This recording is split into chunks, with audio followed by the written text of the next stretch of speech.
નમસ્કાર દર્શક મિત્રો, હું છું કિરણ એપ્પા અને આપ જોઈ રહ્યા છો કિરણ એપ્પા ઓફિશિયલ ચેનલ। જોઈએ મહત્વના સમાચાર। વાવ ખાતે આવેલ સિકોતર માતાના સાનિધ્યમાં ગઈ રાત્રે એક મીટિંગનું આયોજન કરવામાં આવ્યું હતું। જે મીટિંગમાં વિધાનસભાના અધ્યક્ષ શંકરભાઈ ચૌધરી તેમજ માવજીભાઈ દેસાઈ, ધારાસભ્ય ધાનેરા તેમજ પૂર્વ ધારાસભ્ય ડીસાના ચેરમેન ગોવાભાઈ રબારી ઉપસ્થિત રહ્યા હતા અને આ મીટિંગમાં શ્રી વિધાનસભાના અધ્યક્ષ શંકરભાઈ ચૌધરીને પાઘડી પહેરાવી સ્વાગત કરવામાં આવ્યું હતું અને વધુમાં વિધાનસભાના અધ્યક્ષ શંકરભાઈ ચૌધરીએ જણાવ્યું હતું કે આ પાઘડી પહેરાવી છે તો પાઘડીની પણ મર્યાદા રાખજો। ત્યાં જવું પડ્યું ગાંધીનગર તો થરાદ, ત્યાંથી તાત્કાલિક એક કામ માટે ત્યાં જવું પડ્યું। 5 વાગે પહોંચ્યો। એક ધારાસભ્ય અમારે તો કંઈક રાજીનામું આવ્યું છે, શું કરું, જવું પડે। જઈ ત્યાંથી વળી પછી મને ગોવાભાઈ કે એ બીજું જે હોય પણ તમારે અત્યારે પહોંચવાનું છે, હું જે કીધું મેં કીધું હવે આ તમે જે આવો ના ચાલે એને ચાલતા હશે કે મેં કીધું 9-10 વાગે હું ત્યાંથી નીકળું તો મને આવતા 4.5 કલાક થાય। 4 કલાક તો હું તમે 4.5-5 કલાક હમણાં જઈને આવ્યો કે ભલે 5 ને 10 કલાક થાય પણ તમારે આપવાનું। અમે કીધું તમારે આપવાનું છે એટલે હવે મારે માનવું તો પડે જ। પાછા સંબંધમાં માસ્ય જ ઉકે છે એટલે મારે તો કરવું છે।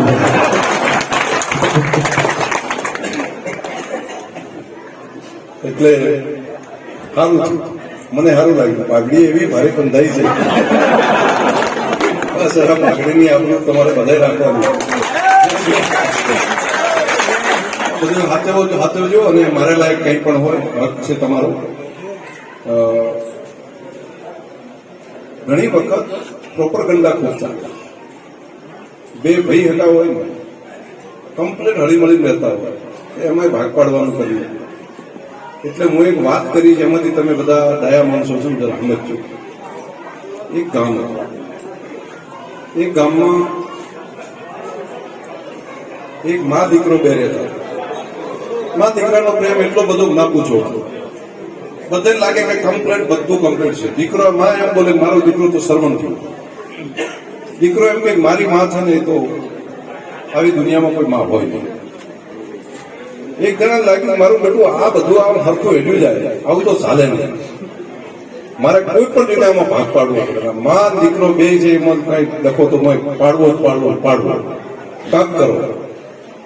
જઈને છોકરાને કીધું તારી માં તો કે છે પણ કઈ ઠીક નથી, તું માં કરે ને તારી માં તને ખબર છે તારા બાપ શરીક મરી ગયું કે એ તો મોટા હતા બની ગયા। અરે તને ખબર નથી, એમને તો તારી માં છે ને ડાક એમ છે અને તારા બાપનું લોહી શું એટલે કરીને મરી ગયું। લોકો મારી માં એવી હોય કોઈ દાડો? અરે તને સમજણ જ નથી પડતી કે તું તો ભોળો રહ્યો, આવો ભોળો રહી, તારી માની તને ખબર નથી, પછી ખબર પડશે અને તને મારી નાખશે। જોઈએ તારું મોટું તને કોક દાડો તારું છે ને તારો લોહી સુશી। છોકરો હવારથી હસ ક્ષેત્રમાં જો ઓટા માર્યા ઢોરણ પેલું કામ કરે પણ એને તેની માનું પેલા આવીને કહી ગયો ને મગજમાં મેળવી છોકરો જો કામે અને હવે પહોંચ્યો પાછો ભાઈઓ એની માં કામ। તમે સરવણ જેવો છોકરો કહો છો ડોશીમાં, તમારો છોકરો તો દારૂ પીવે છે, તમે એનું મોઢું હોંકો છો। કોઈ દાડો દિન જુઓ આ છોકરો તો બગડ્યો છે, આખા ગામમાં ચર્ચા થાય છે કે તમારો છોકરો તો આવો થઈ ગયો, તમને સમજણ પડતી જ નથી, તમે આવો ભોળા રહ્યા। ડોશીમાં કે મારો છોકરો હોય નહીં કોઈ દાડો, એને તો કાંઈ કશું ચા નથી પીતો કોઈ। અરે તમને લાગે તો તમાકને વાતો કરે, ગામમાં જઈને આખા ગામમાં ચર્ચા થાય કે તો આવો છે। ડોશી મારે મનમાં કે મારું બેટું અરે આ ગામનો આગેવાન ને આવડો આગેવાન ને ઝડપ બોલે છે ને અરે કે અને તોય મારું બેટું એટલે મનમાં વિચાર આવી આવે। રોટલા ઘડે ને મનમાં આવે મારું બેટું કાંક હોવું જોઈએ, કાંક હોવું જોઈએ। છોકરાને ઊંઘ આવે, રાત પડી, રોટલા ખાધા, રોટલા ખાઈ મૂક્યો, ઊંઘ ના આવે, મારું બેટું પેલો કહેતો તો કાંક હશે। ડોશીમાને ઊંઘ ના આવે, એને થાય મારું બેટું આ બધા પેલા આગેવાન કે છે ના દારૂ પીવે છે, લઈને તાર અખતરો કરીને એનું મોઢું તો હું જેવું। એટલે ડોશીમાં રાતે જ્યાં ઓલાના મનમાં વિચાર ચાલતો હતો, જો એનું મોઢું થઈને લોહી પીતી હતી, દાચેમ છે દાંતે ઉગતા તારે એના મગજમાં હેડતું હતું, એટલે ડોશીમાં જે મોઢું ભગવાન પેલો રર કે તું તો ડાચર છે મારા બાપને તે મારી નાખ. એટલે હરકું કમ્પ્લેન હેડતું હોય તો એમાં આવું થાય, આવું કરવા વાળા હોય.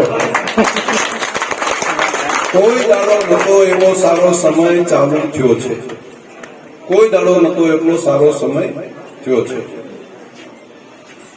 આવો સમય ભાગ્યે જ આવે. વાળીનાથ ભગવાનની પ્રતિષ્ઠા હોય દેશના પ્રધાનમંત્રી શ્રી ત્યાં આવે. હું તો એવું માનું છું કે આ પુણ્ય છે જે ગોવાળો આટલા વર્ષ સુધી ગૌ માતાની સેવા કરીને એના પુણ્યના કારણે કરીને સંજોગ નિર્માણ થયા છે. અગર ઉપરથી કરીને કેન્દ્રથી કરીને રાજ્ય સુધી બધી એક ચક્રી શાસન હોય, સત્તા હોય, એની સાથે બધું એક થાય, એક રહ થાય. આવું મને માવજીબી ભાગ્ય છે. અને આજે આ કુદરતે સંજોગ ઉભા કર્યા છે.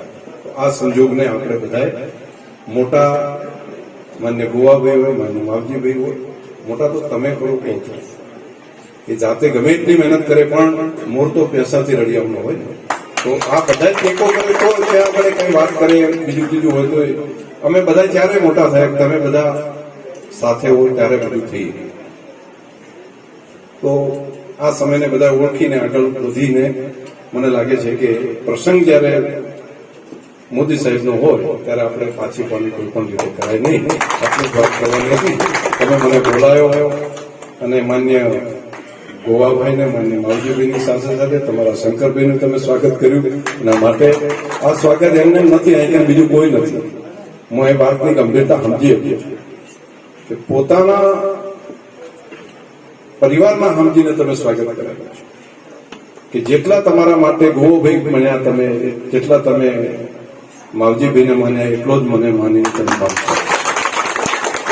આ વાત હું સમજી હતી કે ભાઈ આપણે સમાજના બંને આગેવાનોનું તો સ્વાગત કરવું છે, પરંતુ શંકરભાઈ અમારા સમાજનો જ છે એ વાત સાથે તમે સ્વાગત કર્યું. આ વાત હું સમજુ છું. આ પાઘડી તમે પહેરાઈ એ બાબતે હું સમજી શકું છું. આ પ્રેમ ને લાગણી તમારી કાયમી રહે. અને તમે જે પાઘડી પહેરાઈ છે પાઘડી સાચવવાની જવાબદારી હવે તમારી છે. અને પાઘડીની જાળવણી કરવા માટે હું પાછી પાની નહીં કરું. આ તમારી પાઘડી છે, મારાથી બનતું હોય તેના માટે પાછી પાની નહીં કરું. બાકી પાઘડીની લાજ હવે તમારે રાખવાની બધી. અને બાકી મારે જે એનો જે બદલો માથે ના રહે. હું સમજુ છું કે આ પાઘડી નાનો વિષય નથી, બુવાજીએ પહેરાઈ છે, પરંતુ સમગ્ર સમાજે ભેગા થઈને પાઘડી જયારે પહેરાવતા હોય મોટી વાત છે બધી. બોલો વડવાળા દેવકી, વાળીનાથ ભગવાન કી, શિકોતર. ખૂબ ખૂબ આભાર. આટલી જ વાત કરવી છે. બાકી તો વાગે જે બે કીધું એ તમે માનજો. બધા એમણે કીધું બધું આવ્યું.